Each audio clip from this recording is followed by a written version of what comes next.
All right. It's like all we got.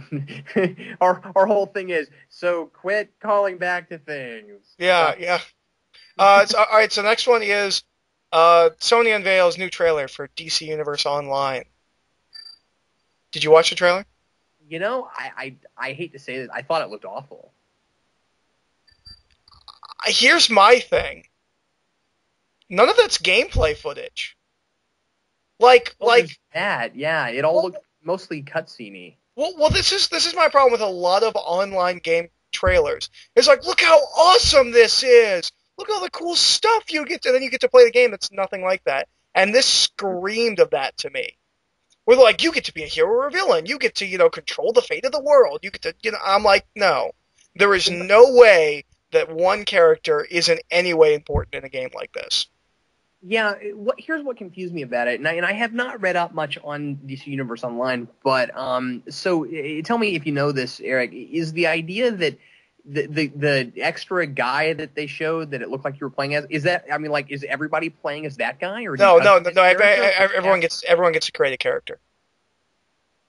Because what was weird about it for me is that for a trailer, it was weird that we had to look at that thing so much. It's like, that's not even the character you're playing as. You can play as anything you want to. It didn't feel like an RPG game at all the way the trailer was. And I just No, it didn't look like an RPG at all. And it looked like just an action game. And I don't know. I don't know. This felt like looked really bad to me. Like, I thought the Joker looked obnoxious. Well, the thing is, Jim Lee did the designs, which is cool. I hate Jim Lee's Joker. I mean, he looks awesome in All-Star Batman Robin, but that's not his normal Joker. His normal Joker is the Joker that he drew in Hush, and I hate that Joker design. And that's what this Joker reminded me of, was Hush.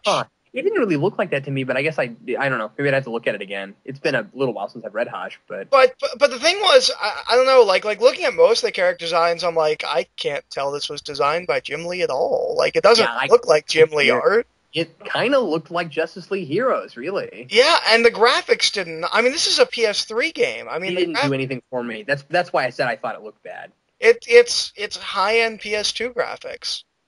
Yeah, honestly, I'm pretty sure if that game actually looks like that, it won't survive. Unless they do something revolutionary and whatnot, I don't know.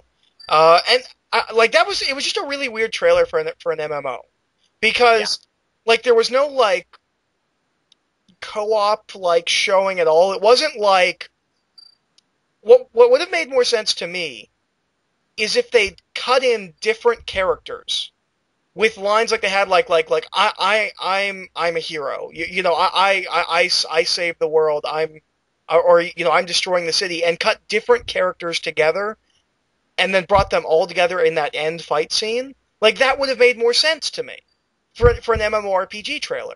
Yeah, I honestly think it was just a poorly edited trailer. I mean, I don't feel like I have any idea what the game is, but if it's like that, it's not going to be very... I don't know. I have no idea. All right, so the next story is Jimmy Olsen's getting a co-feature in Action Comics. I don't care. Woohoo. Yeah. Superman's pal, Jimmy Olsen. Yeah. Now who is it that's writing that? Written by rising star Nick Spencer. Yeah. I don't know that guy, but what I liked about what he said was that he seemed to be sick of people constantly having to darkening up Jimmy Olsen. The idea that Jimmy Olsen is a fun character when you use him for what he was originally intended for, and I don't know. I kind of like that. I mean, I don't really care all that much about reading an extra Jimmy Olsen story, but I'm not reading Action Comics right now anyway, so. Yeah, I'm not either. I'm gonna pick up Superman when JMS jumps on, but I'm still in Action Comics. I've got that on my list too. I wish there was a way I could put a time sensitive thing on my poll where when this happens, add this. Yeah, and then take it off as soon as that's done. Yeah, exactly. Instead of being a dick and every week being all right, I want this, and 2 weeks later be can you take that off? See, I'm not sure I'm going to keep reading Green Arrow because of that.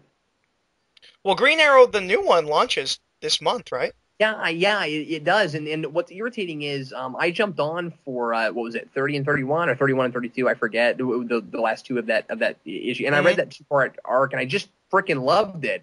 And then it's like, oh, and the book starts over with a new team, and I was like, oh no, really? Because that art was amazing, and I want it to keep looking like that. And it makes me sad. So I don't know. I'll buy the first one and see how it is. Well, it's on my pull. It's been on my pull since I made my pull. So yeah. Did you read Fall of Green Arrow?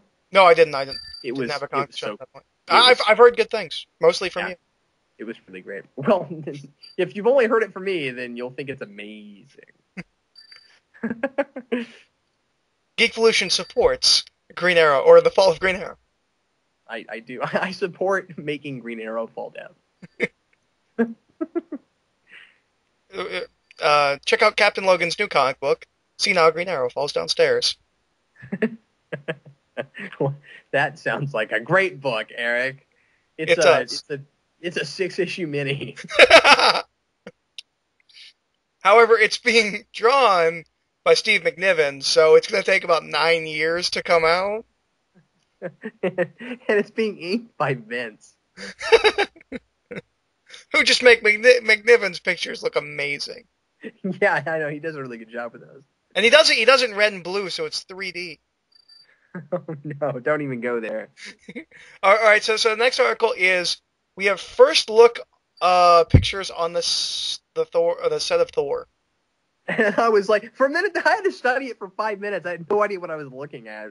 Here's the thing. It's like, oh, he's in that left-hand corner. He's that little splotch down there. Okay, here's the thing. If you look at the pictures in sequence, I know you can't see them because you don't have them open, but it looks like Loki is skipping or hopping to Thor. That was Loki? I couldn't even tell who that was. I'm not positive. It might not be Loki, but in the last one, he's wearing green, and he kind of looks angry, and Thor's kind of like bending over, like maybe on the ground, so I'm thinking maybe that's Thor, or maybe that's Loki. I don't know. It could be somebody else. I mean, it could be, what's about this sort of news to me, because it's like, we're in this like massive information age, so that like anytime anything about anything comes out, we have to look at it and talk about it, and it's like we've got this crazy blurry picture that you can't even look at. What do you think of this? I'm like, I don't think anything of it. I can't see what it is.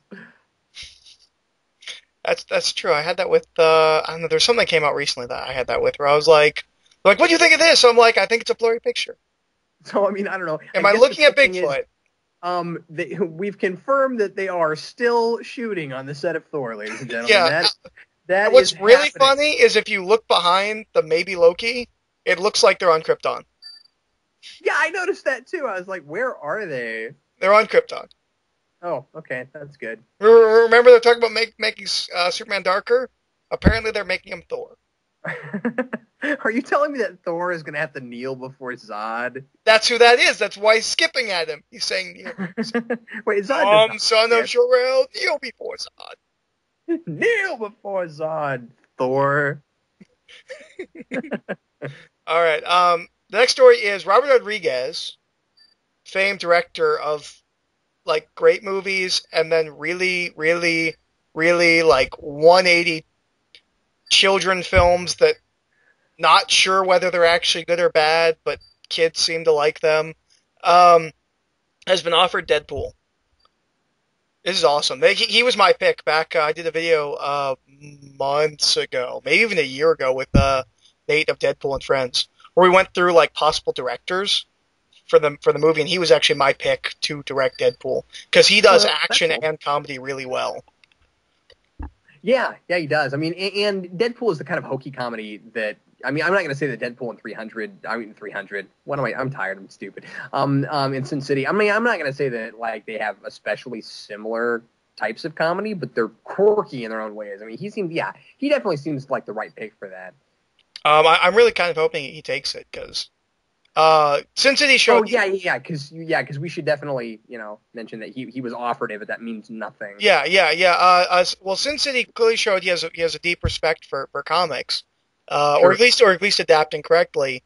And with Desperado and Once Upon a Time in Mexico and Terror Planet and all of that, we've seen he can do both action and comedy, and sometimes mixing the two, and understanding that sometimes you can just make a fun movie.